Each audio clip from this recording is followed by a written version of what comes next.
Hello, good morning viewers. Welcome back to MBC News with me, participant number 38. And for today, 11 March 2022, we bring several information that happening during this week. And here's the news.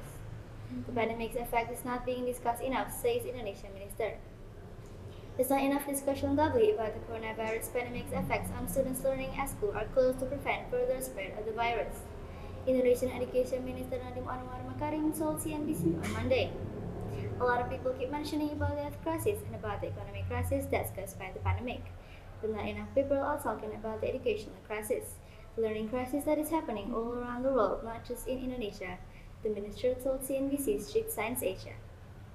So we really have to find the right balance between the health crisis as well as the educational crisis as leaders, he said ahead of the virtual Singapore summit happening this week.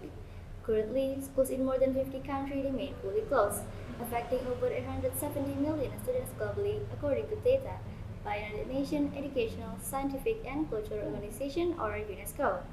To ensure that students can continue their education during school closures, many countries move teaching online. But the arrangement could leave some students behind, especially those who have limited access to the internet, a problem that experts said could exacerbate income inequalities in the long run.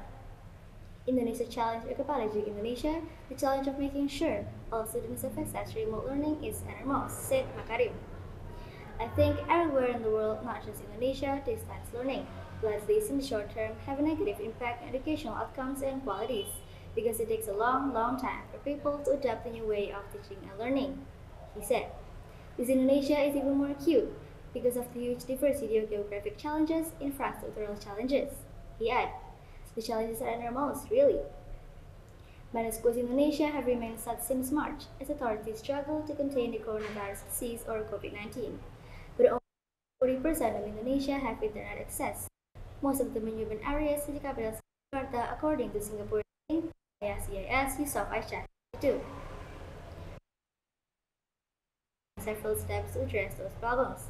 The minister also said Indonesia has reopened some schools in the country's poorest and most marginalized regions, where the risk of COVID-19 spread is assessed to be related to. Those schools are operating at 50% capacity, he explained. These are the areas where the majority of the students find it extremely difficult to do any type of online learning. For those kids that have little access to internet and reliable electricity, we have to make sure they don't get left behind even further. One of the most important things we can do as an education ministry and government in general is to set policies that minimize the permanent damage. What we don't want to see is a loss of an entire generation and the gap between the heads and have-nots becoming insurmountable. Well, this is the latest news update. For more details, you can visit our website on www.mbc.com. I am participant number 38.